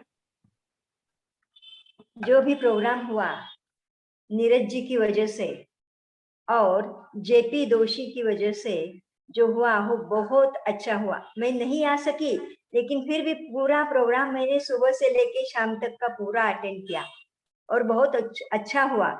और जो भी डेली क्लासेस चालू है वो इतनी अच्छी तरह से चालू है कि जिनका किरणान योग का अभ्यास नहीं है उनके लिए भी बैठने के लिए इतना अच्छा है, इतना अच्छा समझाते हैं, शुरू से समझाएंगे। तो मैं एक विनती करूंगी जो भी सुन रहे हैं उनको कि वो रोज क्लासेस अटेंड करें, ताकि थोड़ा तो कान पे पढ़ने के बाद थोड़ा सा समझ में आएगा। जब तक सुनेंगे नहीं तब तक समझ में कैसे आएगा। इसके लिए रोज क्लास 8-10 दिन अटेंड करके देखना और फिर बताना कि समझता है कि नहीं समझता। लेकिन हमारे पंडित जी साहब ऐसे हैं कि सबको समझा के ही छोड़ देते हैं, ऐसी उनकी शैली है। इसलिए सबको मैं विनती करूंगी कि सब रोज क्लास में बैठे, भरे वो शास्त्री पंडित जी हो या कॉमन हमारे जैसे हो, लेकिन बैठना चाहिए, क्योंकि ये जो ग्रंथ है वो किसी को भी सुनने के लिए नहीं मिलता। हमको तो 20 बरस हो गए पुस्तकें लेके रखी थी, रोज उसको देखने का, दर्शन करने का, बाकी कुछ नहीं करने का। लेकिन भाग्य ऐसा आ गया कि एक बार मैंने यूट्यूब पे जेपी दोषी जी धौला क्लास ऐसे देखा, तो मैंने कि दो तीन जगह फोन किया और उसके बाद एक ने बोला कि मेरे पास जूम की लिंक है, मैं भेज देती हूँ। और उसकी वजह से मैं लिंक पे जुड़ गई और सबको मैं विनती करूंगी कि सब लोग जुड़े। बस इतना ही कहना चाहती हूँ। जय जिनेंद्र।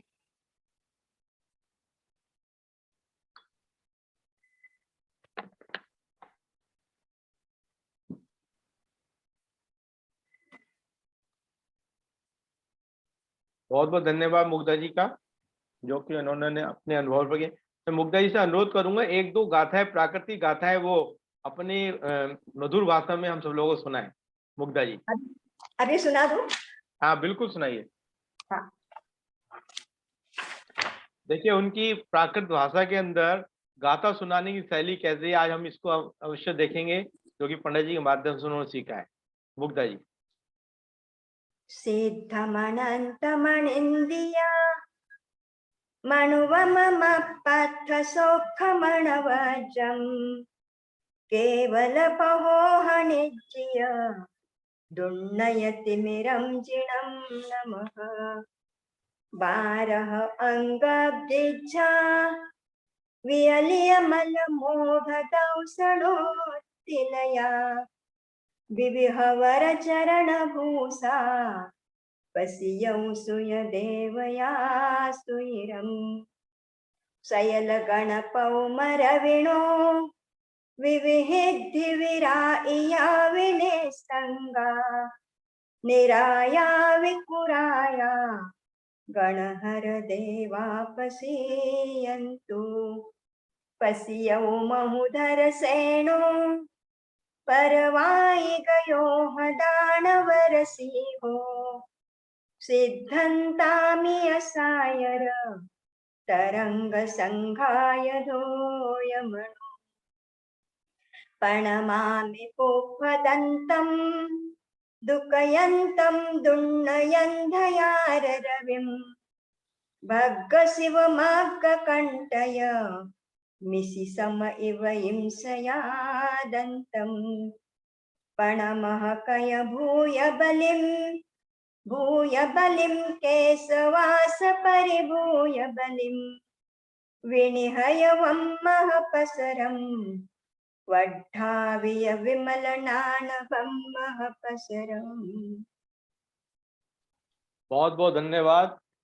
और बहुत मधुर स्वर के अंदर और बिल्कुल शुद्ध उच्चारण के माध्यम से आपने प्राकृत गाथाओं का यहाँ पर अवलोकन कराया। बहुत बहुत साधुवाद आपको।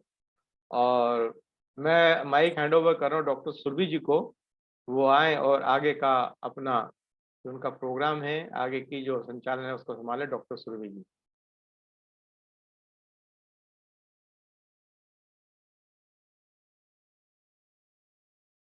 अनम्यूट कीजिए अपने आप को।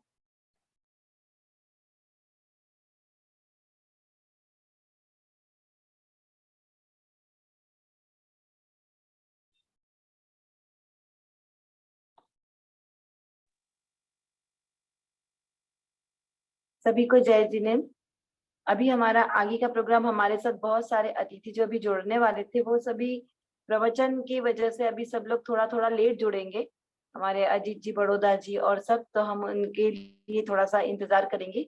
तब तक हम यहाँ पर एक वंदना देखते हैं मंगलाचरण के रूप में, 24 तीर्थंकर वंदना। 24 तीर्थंकर वंदना लगा। जय जिनेन्द्र। कुंद कुंद कान भक्ति पाठशाला प्रस्तुत करते हैं वर्तमान 24 के 24 तीर्थंकर वंदना। पूर्वाचार्यों द्वारा रचित यह प्राकृत की 24 तीर्थंकर वंदना है।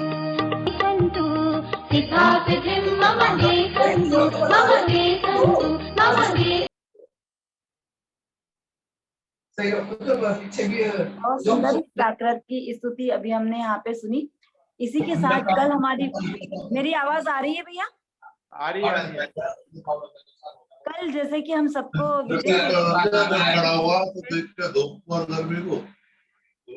और वीर शासन जयंती का क्या महत्व है, ये हम सब बहुत अच्छे से वैसे तो जानते ही हैं, लेकिन इस पर विशेष रूप से आज हम प्रकाश डालने के लिए आदरणीय पंडित जी फूलचंद जी शास्त्री जी पंडित जी को हम यहाँ पर आमंत्रित करते हैं और उनसे वीर शासन जयंती के बारे में कुछ और विशेष बातें हम जानते हैं। तो आदरणीय पंडित जी साहब, मैं आपसे अनुरोध करती हूँ कि आप वीर शासन जयंती पे थोड़ा सा प्रकाश डालिए, तो कल जो हम वीर शासन जयंती मनाएंगे उसे उस भाव पूर्वक मना सकेंगे। तो शायद हमारे बीच में डिस्कनेक्ट हो गया है सुरभि जी। ओके, उनका शायद नेटवर्क कुछ इशू आ रहा था। चलिए कोई बात नहीं, हमारे बीच में डॉक्टर मुकेश जी तन्मय विदिशा से जुड़ चुके हैं, उनको हम आमंत्रित करते हैं। डॉक्टर मुकेश जी तन्मय जो सोनागिर ट्रस्ट के महामंत्री भी हैं और हमारे शिविर के प्रेरणा स्रोत भी थे, मार्गदर्शक भी थे, और हम उनको आमंत्रित करते हैं शिविर के बारे में थोड़ा अपने अनुभव बताएं। साथ ही वीर शासन जयंती का महत्व, वीर शासन जयंती श्रावण शुक्ल एकम के दिन जो भगवान महावीर की 66 दिन के बाद दिव्य देशना खिली, तो उसके बारे में हम सभी श्रोतागणों को यहाँ पे बताएं। डॉक्टर मुकेश जी तन्मय विदिशा। डॉक्टर साहब, आपको आमंत्रण है।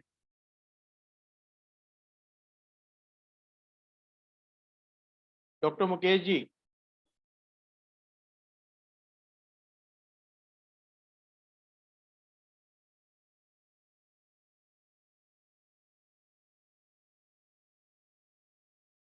उनका ऑडियो कनेक्ट नहीं हो पा रहा है, जहां तक मेरे को लग रहा है। उनका ऑडियो कनेक्ट नहीं है।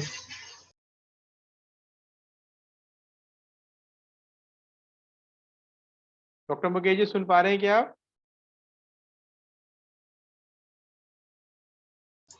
भैया जी, उनका ऑडियो कनेक्ट नहीं है, आप किसी और को आमंत्रित कर सकते हैं।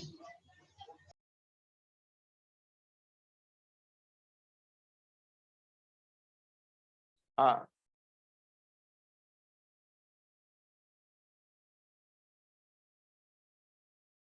मुकेश जी सुन पा रहे हैं आप?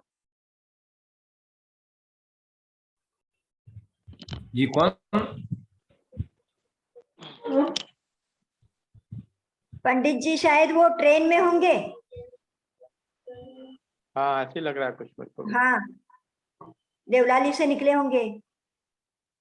हाँ, देवलाली में थे आज तक तो। हाँ, तो मैं भी थी वहां पे। अच्छा अच्छा अच्छा अच्छा। हाँ, अष्टा निकालने के लिए गई थी। चलिए, हमारे बीच में मुकेश जी जुड़े हैं, सूरज जी, वो सूरत से, वो भी अपने कुछ अनुभव हमारे साथ प्रस्तुत करना आ जाते हैं। मुकेश जी, जो कि जी सागर जी। हाँ, जी जयनंद साहब। जय जिनेन्द्र साहब। जी। शिविर, कक्षा, स्वाध्याय, ये सब देन आदरणीय स्वामी जी की है देखा जाए तो। और इसी श्रृंखला में आप काम कर रहे हो, हमारे को बहुत बहुत खुशी है। आपने हमारे को षटखंडागम जैसे महान शास्त्र का स्वाध्याय आप हमारे को करवा रहे हो, तत्वार सूत्र जी का। ये समझ से हम ये मानते हैं कि हमारा परम सौभाग्य है कि हम आपसे जुड़े हुए हैं। और हमारा दुर्भाग्य रहा कि हम सोनागिरी शिविर में नहीं पहुंच सके, ये हमारे को इसका बहुत ज्यादा दुख भी है, परंतु कोई ऐसी अनुकूलता नहीं थी, मैं वहां पे नहीं पहुंच सका था। और आपका प्रोग्राम देखा हमने, हमारे को बहुत खुशी हुई है। और हम आपसे यही निवेदन करते हैं, आप इस प्रकार के आयोजन करते रहें जिससे सबको लाभ मिले और जैन धर्म का प्रचार प्रसार होवे और जो आगम जो भी ग्रंथ है उनका अध्ययन होता रहे। और आदरणीय पंडित साहब भी हमारे को बहुत ही अच्छी तरह से समझाते हैं, जिससे हमारे को षटखंडागम जैसे ग्रंथ की गणित भी कुछ कुछ समझ में आ रही है। और हमारे को बहुमान आता है कि हम हमारे आचार्य ऐसे थे जिन्होंने गणित का स्वाध्याय भी करवाया और उन्होंने स्वाध्याय भी लिखा है, उसकी टीका भी लिखी है। ये हमारे को अंदर से उत्साह आता है। और उन्हीं स्वाध्याय के माध्यम से हम जो ये विधान कर रहे हैं अभी हमारे मंदिर में हो रहा विधान, उसमें हम देखते हैं कि हमारे को कितना मजा आता है। इसलिए स्वाध्याय हमेशा इसी प्रकार आप करवाते रहे, ऐसा मेरा आपसे निवेदन है। बस सभी आप सभी को जय हिंद।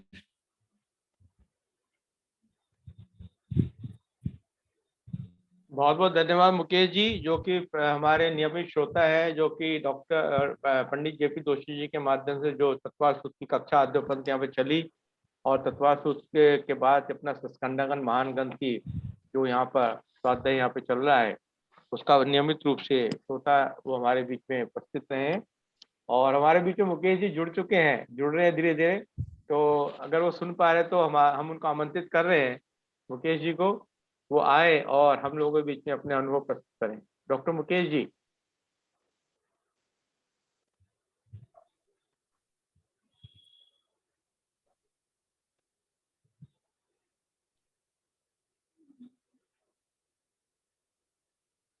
शायद उनके कनेक्शन में कोई प्रॉब्लम हो रही है।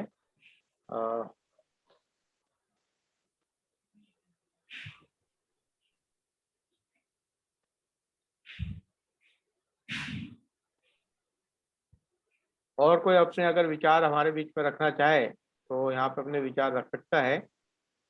और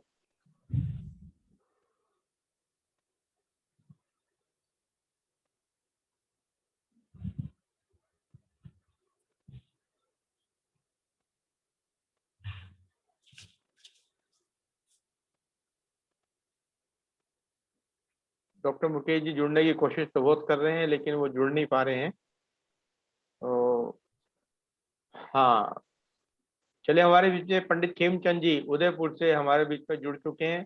हम यहाँ पे उनको आमंत्रित कर रहे हैं कि वो अपनी वाणी के माध्यम से, हमारे डॉक्टर वीर सागर जी के भ्राताश्री हैं और उनके माध्यम से काफ़ी कक्षाएं चलती हैं। तो आमंत्रित कर रहे हैं, कल वीर शासन जयंती का दिवस है। पुनः भगवान की वाणी कैसे हम लोगों के बीच में प्रस्तुत हुई और कैसे कैसे लोगों ने उसको अवलोकन किया, उसके बारे में मैं आमंत्रित कर रहा हूँ पंडित खेमचंद जी को। वो आए और 10-15 मिनट के अंदर हमारे बीच में भगवान की जो प्रथम देशना श्रावण कृष्ण एकम के दिन हुई थी, उनके माध्यम से जानने की कोशिश करेंगे। डॉक्टर पंडित खेमचंद जी शास्त्री उदयपुर से। पंडित साहब, आपको आमंत्रण है। जय जिनेन्द्र सभी को। सर्वप्रथम तो आभार प्रकट करता हूं जैनिज्म थिंकर और आयोजकों का, जिन्होंने मुझे ये अवसर दिया। लेकिन देखिए, वीर शासन जयंती के संदर्भ में जब भी बात चलती है तो हमको ये समझना चाहिए कि वीर क्या है, शासन क्या है और जयंती क्या, सारी बातों को, हर शब्द का अगर हम विचार करते हैं तो भली भांति वस्तु स्थिति अपने को समझ में आती है। सबसे ज्यादा जो कंफ्यूजन होता है वो शासन के बारे में होता है। लोग शासन का अर्थ नहीं समझ पाते हैं। शासन का अर्थ हमने जब आत्मानुशासन की कक्षा चलाई थी तब विस्तार से उस बारे में चर्चा की थी। शासन का अगर संक्षेप में मैं कहूं तो सीधा और सरल अर्थ होता है उपदेश। शासन अर्थात उपदेश। महावीर भगवान का शासन चल रहा है, अर्थात महावीर भगवान का उपदेश परंपरा से आज हमें प्राप्त है, क्योंकि उनके बाद अन्य कोई तीर्थंकर अभी नहीं हुए, इसलिए उन्हीं का शासन अर्थात उन्हीं का उपदेश हमें प्राप्त है।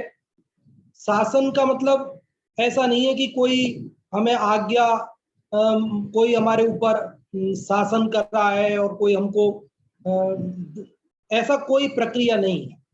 शासन का मतलब उन्होंने जो उपदेश दिया, मुक्ति का मार्ग बताया, आत्मा के कल्याण का मार्ग बताया, मैं देह से भिन्न भगवान आत्मा हूँ, ऐसा जो उपदेश है वही मुक्ति का जो मार्ग है, वो उसी को कहते हैं शासन।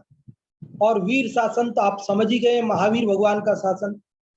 यद्यपि महावीर भगवान को केवल ज्ञान हुए 66 दिन हो गए, लेकिन 66 दिन तक उनकी दिव्य ध्वनि जब नहीं खिरी, और वो सब घटनाक्रम आप सब जानते हैं कि वह इंद्रभूति गौतम के पास इंद्र गया और उनके पास जाकर प्रश्न पूछा, और उस प्रश्न का उत्तर देने के लिए अभिमान सहित वह इंद्रभूति गौतम महावीर स्वामी के शरण में आए, और वहां मानस्तंभ को देखते ही उनका ज्ञान प्रस्फुटित हुआ, मान गल गया। मानस्तंभ का दूसरा नाम ज्ञान स्तंभ भी होता है, मान का अर्थ ज्ञान भी होता है। वो मानस्तंभ जिसको हम बोलते हैं, क्योंकि इंद्रभूति गौतम का उसे देखकर मान गल गया था, इसलिए वह मानस्तंभ के रूप में प्रसिद्ध हो गया। वास्तव में तो वो जो दिव्य देशना, महावीर भगवान का जो उपदेश, जो ज्ञान बट रहा है, उसका प्रतीक है, ज्ञान स्तंभ है। दूर से ही लोगों को दिखाई देता है कि देखो, आओ आओ, यहाँ ज्ञान बट रहा है, आओ जिसको भी ज्ञान चाहिए लेने आओ यहाँ पर। तो इस प्रकार से वह ज्ञान स्तंभ दूर से ही, जैसे आजकल कंपनियां अपना प्रचार करने के लिए एक बैलून पर अपना विज्ञापन लगा देती है और दूर से ही वो बैलून दिखाई देता है लोगों को कि वहां पर ये आयोजन हो रहा है, वहां पर ये विज्ञापन के माध्यम से पता चलता है। उसी प्रकार ये मानस्तंभ जो ज्ञान के स्तंभ हैं, दूर से ही ज्ञान का, जहाँ दिव्य ध्वनि का उपदेश जहाँ प्राप्त हो रहा है, ऐसी बात वहाँ दूर से ही समझ में आती है जीवों को। और ब्राह्मी लिपि के संदर्भ में जो बात चलती है वो बात ऐसी है, आप और हम सब जानते हैं कि ऋषभ देव ने अपनी जो उनकी दो बेटियां थी ब्राह्मी और सुंदरी, उनको राज्य अवस्था में जब वे गृहस्थ थे तब उन्होंने अपनी जो ब्राह्मी नाम की बेटी थी उसे अंक विद्या सिखाई, अक्षर विद्या सिखाई थी, और सुंदरी नाम की जो बेटी थी उसे अंक विद्या सिखाई थी। तो जो अक्षर विद्या ब्राह्मी को सिखाई गई थी इसलिए वह अक्षर विद्या ब्राह्मी लिपि के नाम से कहलाई। और देखिए यहाँ पर एक बहुत ही ध्यान देने योग्य बात यह है कि एक मुसलमान उनकी अरबी फारसी जो उर्दू भाषा है उसे जानता है, इसलिए उनका जो मूल धर्म ग्रंथ है कुरान उसे पढ़ लेता है। एक सिख अपनी भाषा गुरुमुखी को जानता है, जिसके कारण वह उनके धर्म ग्रंथ जो गुरु ग्रंथ साहिब है उसका अध्ययन कर लेता है। एक ब्राह्मण अपनी संस्कृत भाषा को जानने से वह अपने वेदों का अध्ययन कर लेता है, उनके पुराणों का अध्ययन कर लेता है। और जो ईसाई है वो अंग्रेजी जानता है ताकि वह उनके बाइबिल आदि को पढ़ पाता है। ये बड़े खेद की बात है कि हम जैन लोग हमारी ब्राह्मी लिपि और हमारी प्राकृत और संस्कृत जिसमें मूल ग्रंथों की रचना हुई है और उनके शिलालेख प्राप्त होते हैं उन भाषाओं में, हम उनको नहीं पढ़ते हैं, नहीं जानते हैं, उनसे अनभिज्ञ रह जाते हैं, जिसके कारण हम जो भगवान महावीर की देशना है जिसकी खुशी मना रहे हैं वीर शासन जयंती के रूप में, कल वह धन्य दिवस है, युग का प्रारंभिक दिवस भी है और उसी दिवस दिव्य ध्वनि खिरी। तो वीर शासन जयंती का उत्सव मनाना हमारा तभी सार्थक होगा जब हम वीर शासन अर्थात महावीर भगवान का उपदेश जिस भाषा में है उस मूल भाषा को हम पढ़ना सीख जाएं और मूल ग्रंथों से मूल बात से हम पूरा भाव और हृदयंगम करें, तभी जाकर के वीर शासन जयंती मनाना हमारा सार्थक है। ब्राह्मी लिपि की कक्षा प्रारंभ हो रही है, ये सुनकर मुझे अत्यंत प्रसन्नता है और मैं आप सबका इस अवसर पर आह्वान करता हूँ कि अधिक से अधिक लोग इस ब्राह्मी लिपि को सीखने के लिए कमर कसें। और जो आयोजक हैं उनका बहुत बहुत आभार व्यक्त करता हूं कि उन्होंने ये सुअवसर आप और हम सब के लिए उपलब्ध कराया है। इसी के साथ मैं अपनी बात को विराम देता हूं।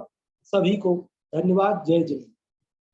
बहुत बहुत धन्यवाद अपने आदरणीय पंडित खेमचंद जी का, जो उन्होंने बहुत संक्षिप्त के अंदर, संक्षिप्त भाषा में और संक्षिप्त में और सरल भाषा के अंदर वीर शासन और जयंती का महत्व हम लोगों को समझाया। बहुत बड़ी विडम्बना है हम लोगों को, शासन शासन शासन की जब बात चलती है तो किसका शासन चल रहा है, तो शासन कैसे चल रहा है, तो अभी हमने उनके माध्यम से मुखारबिंद से इस बात को सुना और जाना। शासन क्या है? शासन जब भगवान का उपदेश जहाँ से शुरू हुआ और जहाँ तक अगला उपदेश चलने वाला है, जिस तीर्थंकर का कल श्रावण एकल सुकम श्रावण कृष्ण एकम के दिन भगवान की वाणी खिरी, तो कल से वीर शासन चालू हुआ और कब तक चलने वाला है? जब तक हमारे आगामी तीर्थंकर महापदम की जब केवल ज्ञान उनको नहीं होगा और जब उनकी प्रथम देशना नहीं खिलेगी तब तक भगवान महावीर का शासन चलने वाला है। तो शासन में क्या समझना है? शासन से मैं एक बात और समझता पंडित साहब, शासन से अनुशासन होना बहुत जरूरी है। भगवान ने हमको अनुशासन सिखाया है, अनुशासित होना सिखाया है, और जिन शासन तो वैसे भी हमको अनुशासन सिखाता है, हमको अपने चारित्र के अंदर। देखिए अनुशासन एक नहीं है कि आपने किसी को कोई बात की, उसने आपकी बात मान ली और अनुशासन हो गया, नहीं।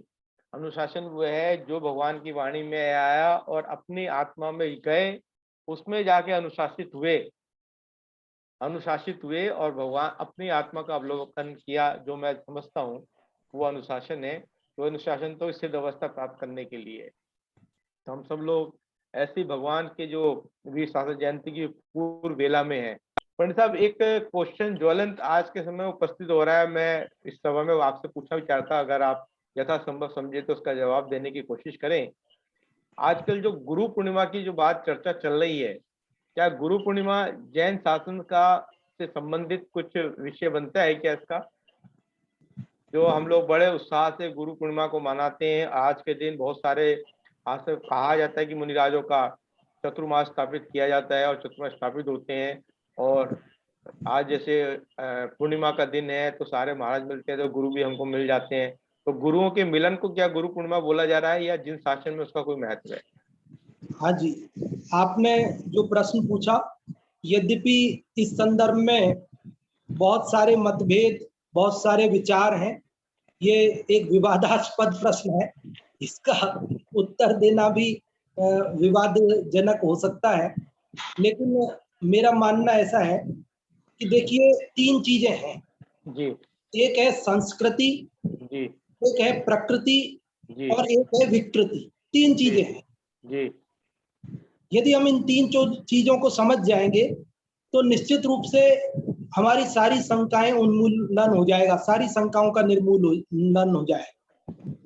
प्रकृति क्या है कि वस्तु जैसी है वैसी है। मान लीजिए, इसको उदाहरण से समझ कि एक छोटा बच्चा है और उस छोटे बच्चे के जब बाल बढ़ेंगे तो ये तो स्वाभाविक है कि कटाने तो पड़ेंगे ही। तो हम उनको घर पे नाई बुला के कटवा दें, हम नाई के यहाँ जाकर कटवा दें, कुछ भी हो सकता है, क्योंकि बाल बढ़ेंगे तो कटवाने हैं, सफाई रखने के लिए जरूरी है।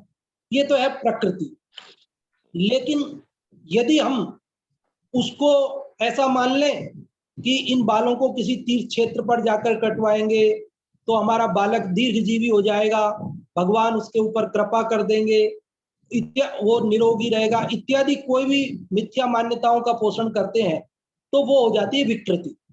क्या हो जाती है? वो विकृति हो जाती है। लेकिन यदि हम उसी को एक सांस्कृतिक रूप दे देते हैं कि इस निमित्त से हम अपने मिलने वालों को तीर्थ यात्रा का प्रसंग बनाते हैं, धर्म ध्यान का प्रसंग बनाते हैं और वहां ले जाकर उस बालक को ये संबोधित करते हैं कि देखो भैया, अभी तुम छोटे हो, केस लॉन्च नहीं कर सकते हो, मुनि नहीं बन सकते हो, 8 वर्ष से पहले कोई दीक्षा नहीं ले सकता है, इसलिए मजबूरी में हमें इस उस्त्रे से या कैंची से तुम्हारे बाल उतरवाने पड़ रहे हैं, लेकिन तुम बड़े होकर मुनि बनना।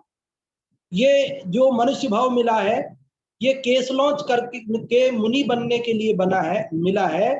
ये इस प्रकार से कैंची से बाल कटवा करके और गृहस्थ बने रहने के लिए नहीं मिला है। इस प्रकार के संस्कारों का बीजारोपण उस बालक के अंदर, हमारे यहाँ मंत्र आते हैं मुंड भागी भाव इत्यादि, उस प्रकार से उसमें किया जाता है। और इस निमित्त से अपने मिलने वालों को भी धार्मिक अनुष्ठान करके धर्म का प्रसंग बनाया जाता है और उससे किसी प्रकार की मिथ्या मान्यता अपने मन में न रखी जाती है, तो वह संस्कृति हो जाती है। क्या चीजें हो गई? प्रकृति, विकृति और संस्कृति। तो उसी प्रकार कोई भी दिवस हो, कोई भी अवसर हो, उसे ठीक है, अन्य पूर्णिमाएं आती है, वैसे ये भी है, साल में 12 पूर्णिमा आती है, उसमें कोई बात नहीं है, सभी पूर्णिमाएं हैं और सभी तिथियां हैं, कैलेंडर में तिथियां, वार सब आते हैं और जाते हैं। लेकिन ये तो प्रकृति है। लेकिन यदि हम उनको विकृत कर दें, किसी तिथि विशेष से कोई मिथ्या मान्यता का पोषण कर लें, तो वो विकृति हो जाएगी। लेकिन यदि किसी तिथि विशेष को हम धर्म अनुष्ठान का और संस्कारों के बीजारोपण का निमित्त बना दें, तो वो हमारी संस्कृति हो जाएगी। और जैसा मुझे ज्ञात है, मतलब जितना मैंने सुना है और जितना मैं जानता हूं कि इस गुरु पूर्णिमा के संबंध में जैन मत के यहाँ बहुत ज्यादा तो उल्लेख प्राप्त नहीं होते हैं, लेकिन थोड़ा सा इस प्रकार का लोगों से सुना है कि जो इंद्रभूति गौतम है, वो आज के दिन महावीर भगवान के समो शरण में आ गए थे और उन्होंने मान स्तंभ को देखा, उनका मान गल गया और उन्होंने महावीर स्वामी को अपना गुरु होना स्वीकार किया, महावीर स्वामी का अपने को शिष्य स्वीकार किया। इसलिए आज वो गुरु पूर्णिमा हो गई। आप लोग पूछ सकते हैं कि साहब कल वीर शासन जयंती है, कल आए थे। मैं इस विवाद में नहीं उलझना चाहता, कब आए थे, आपको जो भी मानना हो वो माने। लेकिन ऐसा भी सुनने में आता है कि एक दिन की जो ये प्रक्रिया के अंदर दीक्षा लेना, उससे पहले सम्यक दर्शन होना, फिर दीक्षा होना, गणधर बनना और वो दिव्य ध्वनि खेलना, इसमें एक दिन की प्रक्रिया हुई।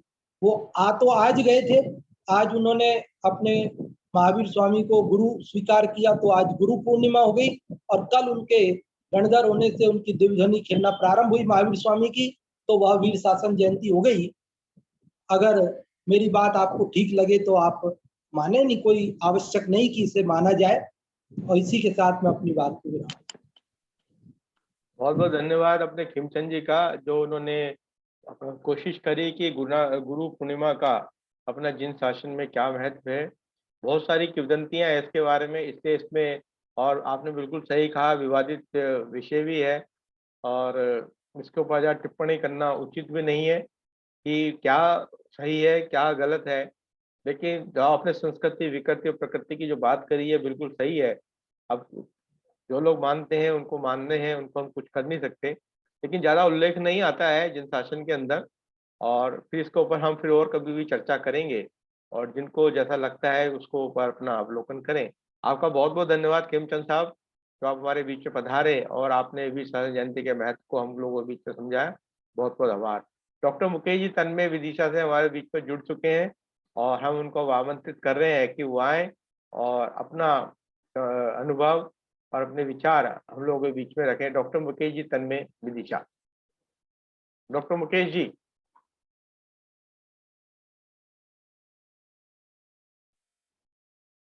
मुकेश जी सुन पा रहे हैं?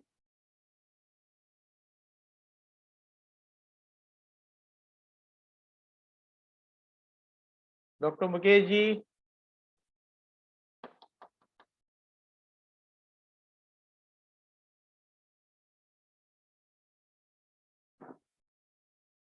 मुकेश जी सुन पा रहे हैं क्या?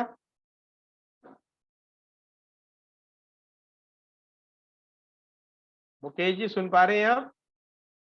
डॉक्टर मुकेश जी।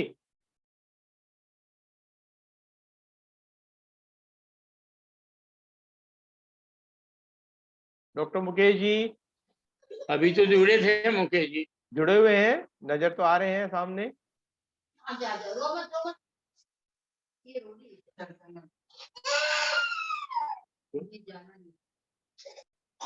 डॉक्टर मुकेश जी सुन पा रहे हैं आप हमारे को? चलिए जब तक जुड़ते हैं हम आमंत्रित कर रहे हैं अपने सुमित शास्त्री जी को, जो कि जनरल थिंकर संस्थान के अपने कोषाध्यक्ष भी हैं और हमारे विद्वान भी हैं। उनको आमंत्रित करते हैं वो आए और अपने विचार प्रकट करें। डॉक्टर पंडित सुमित जी शास्त्री बड़ौदा, अनम्यूट कीजिए अपने आप को। हेलो, जय जैन। आवाज आ रही है? हाँ आ रही है। नमो अरिहंताणम, नमो सिद्धाणम, नमो आयत्याणम, नमो छायाणम, नमो जय सवसावणम। जो आज की है प्रवर्तमान गोष्ठी, जिसका संचालन और रूपरेखा आदरणीय भाई साहब नीरज जी के माध्यम से तैयार हुई, और ये वीर शासन जयंती के पर्व पर पूर्व बेला पर सठखंडागम जी की गोष्ठी का आयोजन करना और हम सबको ये जिनवाणी का रसास्वादन कराना, ये इसके लिए बहुत बहुत धन्यवाद।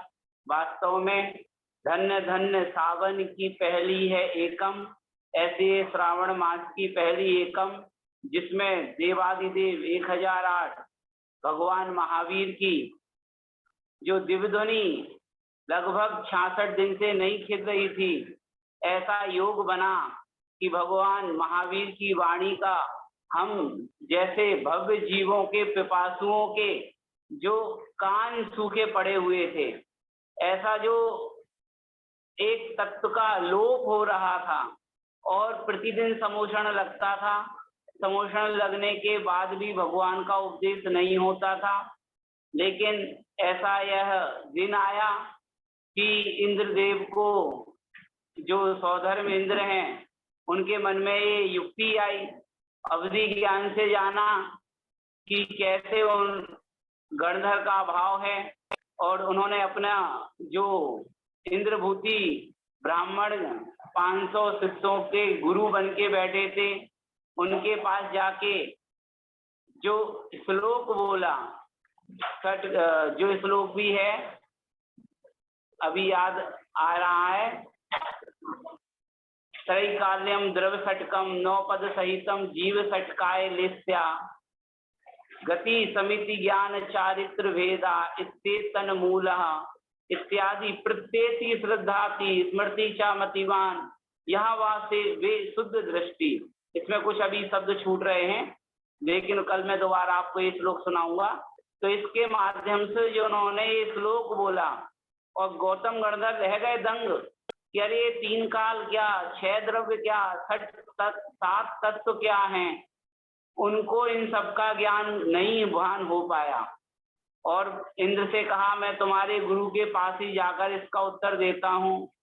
और जैसे ही समोषण में आए, दूर से मानस स्तंभ देखा, और जैसे कि बड़े पंडित जी साहब का अर्घ्य है, रचना है, उन्होंने अर्घ्य लिखा है, देखते मान गले मानी का मान स्तंभ सारे थके नाम चतुर्मुखी जिन बिंबे विराजे भाव सहित मैं करूं प्रणाम इत्यादि। ये शुरुआत की 2 रचनाएं, 2 पंक्तियां हैं। द्रव्य भाव नमन कर, ऐसे करके अन्य पंक्तियां आगे की हैं। तो इस तरीके से वो आए।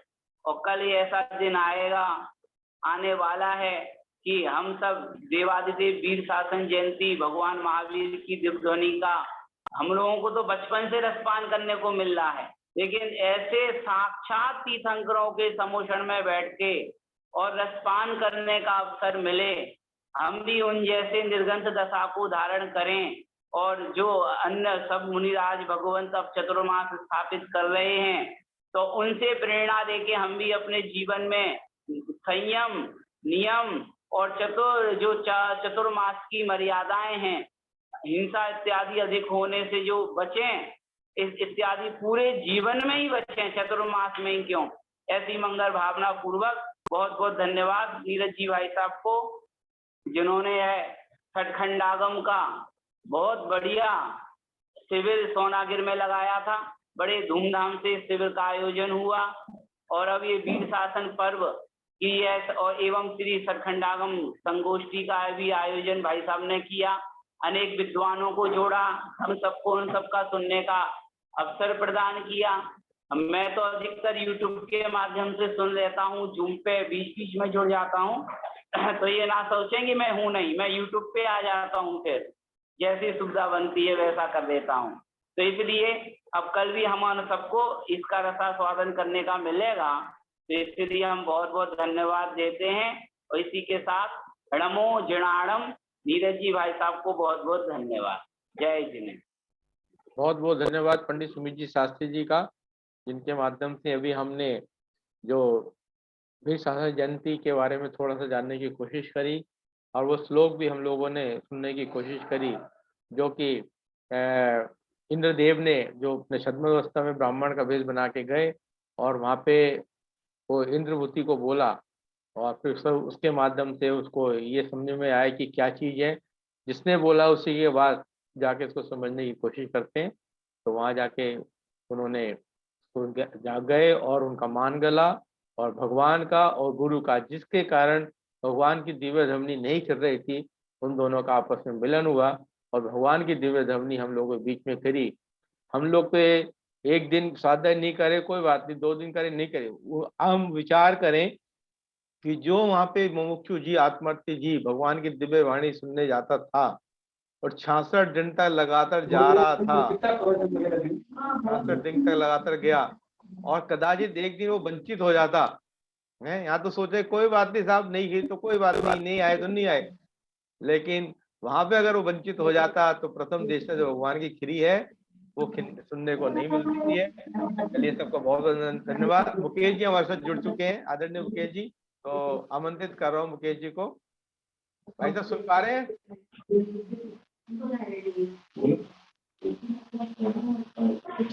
मुकेश जी सुन पा रहे हैं क्या?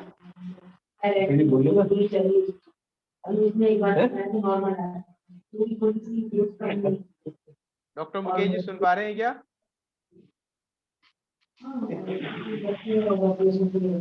डॉक्टर मुकेश जी, चलिए अब हम सभा को यहाँ पे पूर्णता के ऊपर विराम पूर्णता की तरफ ले जाते हैं। मुकेश जी का हमारे साथ किसी कारणवश कांटेक्ट नहीं हो पा रहा है। मैं इसका समापन हो इसके लिए मैं अंतिम में डॉक्टर सुरभि जी को आमंत्रित कर रहा हूं कि वो आए और सभा का समापन कराएं। डॉक्टर सुरभि जी।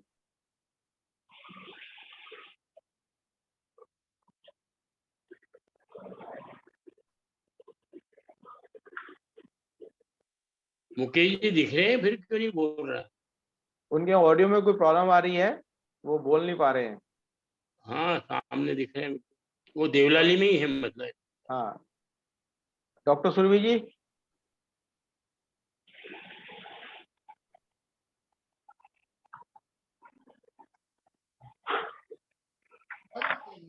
दो लाइन में गुरु पूर्णिमा के ऊपर, गुरुओं के ऊपर दो लाइन में भजन बोल के हम अपनी सभा को यहाँ पर समाप्त विराम देंगे। शांति सुधा बरसावे, शांति सुधा बरसावे, दोई बिरिया, शांति सुधा बरसावे, दोई बिरिया, अनेकांत और शाद वाद पथ दर्शाया, सुन कर के सारे जग का।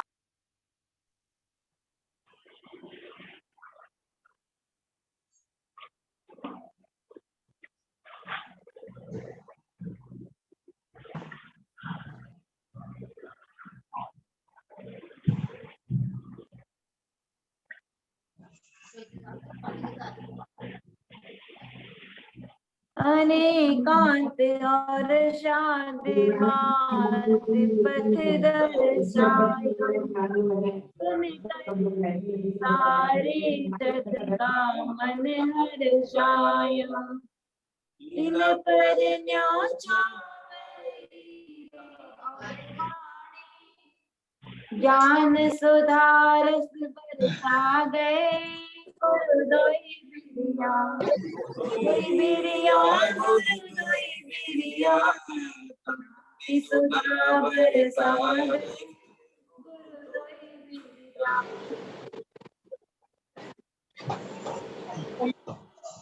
आप दूर को ले जाओ यार।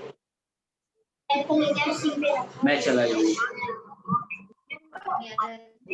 अरे यार बार बार बेचारे 10 बार बुला दिए। जावेद हुसैन।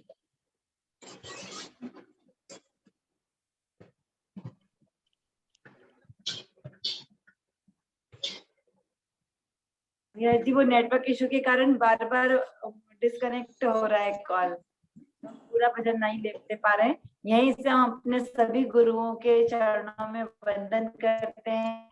ऐसी हमारे परम वो खिलता रहता है, खिलता नहीं है वो। आदरणीय श्री गौतम स्वामी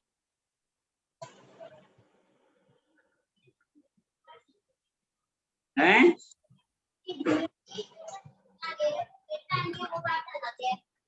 और बच्चे तो जमाने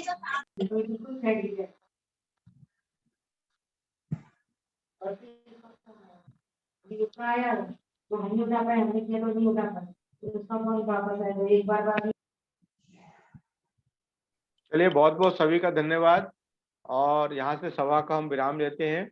कल पुनः आपके साथ 7:05 से पुनः जुड़ेंगे विशाल जयंती के उपलक्ष्य में, और विशाल जयंती के उपलक्ष्य में कल संगोष्ठी और साथ में ही ब्राह्मी लिपि कक्षा का शुभारंभ उद्घाटन भी कल यहाँ पे होगा। और कई अन्य विद्वानों के माध्यम से इस विशाल जयंती के उपलक्ष्य में हम जानेंगे भगवान की वाणी कैसे खिली और उसका कैसे हमारे जीवन में क्या महत्व है, उसकी क्या उपयोगिता है और उसकी क्या सार्थकता है, वो सब हम लोगों को बीच में कल गोष्ठी के माध्यम से जानने को मिलेगा। और जो ब्राह्मी लिपि की कक्षा संडे से आगामी संडे शुरू होने वाली है, उसकी भी पूरा उद्घाटन कल हम लोगों के बीच में रहेगा। अन्य कई विद्वानों के माध्यम से सभा का लाभ लिया जाएगा। चलिए यहाँ पे जिनवाणी स्तुति करते हुए आज की सभा को हम यहाँ पुनः विराम करेंगे। निज निधि निज में बताए ये अनंत उपकार है, इसके लिए जिनवाणी जवानी माँ को देना सतवानी वंदना सतवानी। चलो द्वासांग जिनवाणी माता की जय हो, जय हो। श्री शासन जयंती महापर्व की जय हो, जय। सभी को सादर जय जिनेन्द्र। कल पुनः 7:05 से आपके साथ जुड़ेंगे। तब तक सभी को सादर जय जिनेन्द्र। सभी अपना ख्याल जय रखिए। जिनेन्द्र। जय जिनेन्द्र। जय जिनेन्द्र।